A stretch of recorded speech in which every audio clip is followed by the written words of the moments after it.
Jeff Ward pretty much came from nowhere. Dave DeSilva has got a flat tire there, but what we saw in the first turn was, I think, possibly Galter Salas may have missed a gear because he had a huge lead, and the next thing we knew, Jeff Ward was all over him, and Jeff Ward has been able to maintain that close contest right here, and let's see where it is. Oh, Galter Salas has got some handling problems. The car got loose there on the exit of turn number 7.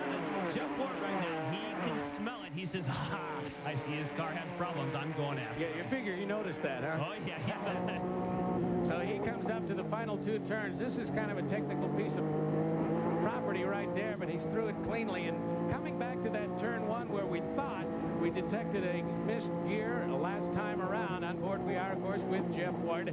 This is a hard right-hander, well over 90 degrees, and Salas to get a little tire smoke there as he takes it in hard. He's feeling the heat. Salas is working very hard in turn number 1. A little bit of smoke from the front wheels is okay here. A lot of guys will do that as the car becomes unweighted. Claude Bourbonnais has been very patient. He's been biding his time. And I have to say that Neves doesn't look as though he's quite as comfortable with his car. So Bourbonnais may any time now try to make a move. Well, Neves has had his moments in his rookie season, but this sort of position in a race is somewhat unfamiliar territory to him. And of course, Claude Bourbonnais, he's been a wonderful campaigner in open-wheel racers for a long, long time. A couple of years ago, he won 7 races in Atlantic in 1 season. He knows what to do, how to keep the pressure up, and he drives smart. There you see David DeSilva still trying to get back around to the pits, I believe, with that flat tire. Mark Hotchkiss, who was second in the points coming into this with 77, will gain no ground. He may lose second, and he's with Gary Gerald. Well, here's another victim of the first turn melee. Mark, you started here on the pole position. You told us, you know, basically what your strategy was going to be. What happened from your seat? Well, it all started very well. I was quite happy with the start to the race. Golter lined up behind me, and he actually made a good move on me going into turn 1, and out from nowhere, here comes Alex Padilla, and he takes out, you know, 4 competitive cars. I was looking forward to my first road course win this year, and too bad it had to end this way, but we have some momentum going, and we'll carry that on into Toronto. Thanks, Mark. Thank you, Gary. And while we were listening to Mark Hotchkiss, we saw Claude Bourbonnais take the 3rd position away from Helio Castroneves and drive right away from him. And he did. He took the long way around as well. He had to go around the outside of Neves down in turn number 1, but he's been pressuring him. I talked about the fact that he's been patient. That is a new Claude Bourbonnais. He is really coming into each race weekend trying to be very conservative, whereas in the past he came so aggressively, and I think he's learning how great a dividend that's paying now. Greg Ray's encountered some difficulty. There you see him going in the right direction, getting back up to speed, but he did have a spin a little bit earlier. But his team this weekend has been named the winner of the Chevron Problem Solver Award. They've had some difficulty. Keith Badger and friends have turned it around and at least given Greg Ray a manageable race car for the event. So well done by them, but right now he's got to get the positions back after looping it. And the interesting thing to me is that he lost his engineer, David Efringham did, to that Greg Ray team. There are the standings. Salas looking for 2 in a row is the leader at Cleveland. We'll be back in just a moment. A look at Galter Salas as he completes another lap at Burke Lakefront Airport. Look at the heat coming up off that pavement. It is very, very hot here on the shore of Lake Erie. The humidity is very high. You wonder, as we get another one turned around, that is the number 77 machine, Rodolfo Levine, who has looped it. But back to the heat issue, what does it do to brakes and tires with this much open space? Does everything get cooled off on the straightaway? Yeah, pretty much does. These guys will have the opportunity to get it cooled down. Now, speaking of cool, as we're watching Chris Simmons there, their team, I was saying just as we went to break, they've had some big changes. Hideki Noda picking up a lot of grass there, doing some mowing there on the actual airport runway. But the engineer that was working with David Efringham, who of course is leading the points, has left players and gone here to Team Green. And he's working mostly with Greg Ray. That's Claude Bruel, very well known in Indy Lights competition. That's a big issue right now in pit lane because, as you know, engineers are so important to those results. Well, as a result of that first turn incident, Chris Simmons really moved up through the pack, but he's backed off in the last couple of moments. But this team seems so much better on paper than they've shown this year. They've had some struggles coming to terms with the cars. There's no question about that. Here's the battle for third position. Neves trying to fight back against Claude Bourbonnais. It, I guess, remains unresolved from that position in that Neves will not give up. But Bourbonnais, who passed him and drove off to a fair distance, has backed up to him and reconstituted that fight. Look at the bumps there as they go onto a taxiway from the runway on that little crossover. Let's go on board with Jeff Ward, who is in second place. Take a look at how hard physically this place can be. And this is one of the fastest corners on the racetrack as he comes through here, turn number 7. Now he's wide open, but then watch. The wall seems to come from nowhere at the exit, and that's where you have to be careful. Now he's on the fastest straightaway of the course. Of course, he'll get up to 5th gear, 155 miles an hour. And now look, there is a change in pavement. If it ever rains here, it gets ultra slick right through there. Now he's back on a runway, and you can see by his helmet how bumpy it is as they go from runway to taxiway. But I'll have to say, it is better now this year in 96 than it was last year. They've done a lot of work grinding down the pavement. And actually, Jeff Ward told me, he says, you know what? After you run a few laps, you get used to the bumps. It's not really a big deal. And it is an airport. They are on the runway. 6 left, if you want to be precise about it. There's the crossover. And now we're over to 6 right in the direction they're going, which is eastbound, as we watch Jeff Ward from high above. Now they're coming to an area where there's a crossover, and there's always a transition here. That's where the bumps are, right in that little chute you see in between the runways. Now, one of the interesting things that I have raced here and driven here many times, but I only learned this weekend, by FAA regulations, they have to have the actual runways drain at the apex of the corners.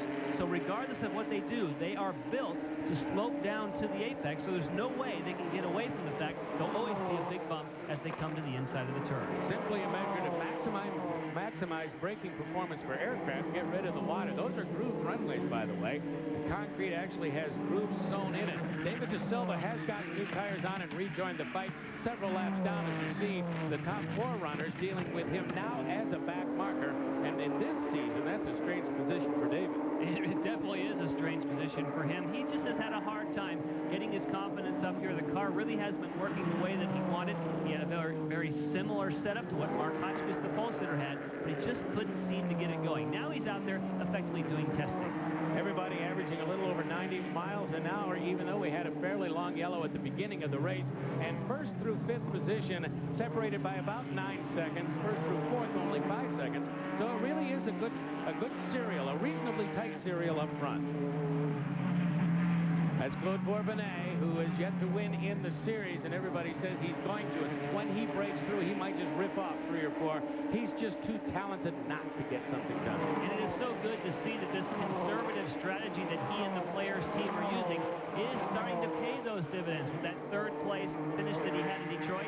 3rd place at the moment, but of course it's early in the race. Anything can happen, and it is nice to see that he is starting to gain that rhythm. Now, he was not too happy about being held back initially, but I think he's learning that by them holding him back and telling him just to take his time and be conservative, he's learning that's what puts him on the podium. Now he moves on to a long straightaway. It's kind of a right-hand bender for a while, then the runway. Will he try to get through David De Silva at the end of this? I don't know if he's close enough. He won't. He is not going to take any chances overtaking De Silva, and for that matter, he may not have a car that's faster than De Silva's now that the new tires are on David's car. I mean, it's a competitive car and has been all weekend. I don't think he hurt it by cutting down a tire. That's possible, but Dave has been pretty good about when the cars come through. He does give him room, and of course, it's so wide there. There's no real big problem. You can see the nice wide line of De Silva, and see what he's doing here. He's giving each of these guys about the same kind of trouble as far as getting by, so it hasn't affected their race. So Neves on the straightaway works on De Silva.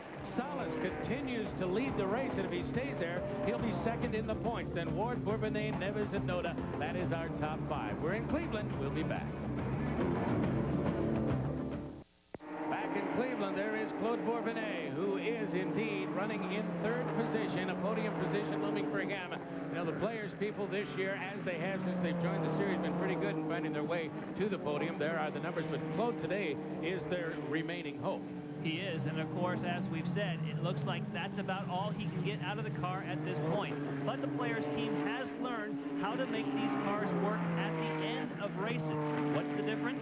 Well, the fuel in the car burns off, it gets lighter, and that changes the balance of the car. So as we get closer to the finish of the race, the actual competitiveness of these cars will change. A little bit close there as he overtook a car coming off that corner, Claude Bourbonnais, and Davis jumps in right behind him, and they move down into the haze, real hot, real steamy around Cleveland, and onto the front straightaway. There's Bourbonnais. Nevis comes back around, and they've successfully cleared them. And they are still in sight of the lead in this race. It's not that far away, about 3 or 4 seconds. 5 seconds now to Bourbonnais, and another 1.5 seconds back to Nevis as they cross the timing lights. But they could get there in a hurry if somebody in front, Ward or Salas, makes even the slightest bobble. Yes, and I'm not sure if it'll be a bobble as much as it will be tire and car management. These guys are going to try and drive consistent laps and try not to drop wheels, as you saw some dust there at the exit of the corner from a previous car who had gone off, because the more times you drop wheels off, the more dirt gets into your tires, and then you start to lose some grip. Is this the sort of a place there that if you give up some of the momentum people talk so much about, that it takes a long time to regain it? Yes, I think so. There were a lot of drivers that were complaining about their own driving, saying, I'm going into the corners too hot. The real trick here is to brake early, slow in, and then fast out. Claude Bourbonnais doing a pretty good job of that. Ward trailing Salas by less than 2 seconds. There they move into turn number 1. In fact, he gained some. Coming back a little bit, the number 2 machine, Nick Firestone, a veteran of the series, currently running in the 6th position. There you see him darting to driver's right to get around some of that traffic. David De Silva involved there. They're going to touch, nearly touch, and it was a position pass there as Nick Firestone was working on Hideki Noda, and he got through. That was a nice move. And it looks like somebody might have touched something on the 2 car. The right side pod there is loose. What is that? I think it's just some tape. Yeah, it looks like that's just some tape that has probably come off another car. Sometimes they use tape to actually close down the radiators, and that may have come off another car or come off his, but I doubt that's slowing it. Peeling off the intake on that side pod, the radiator intake over there. So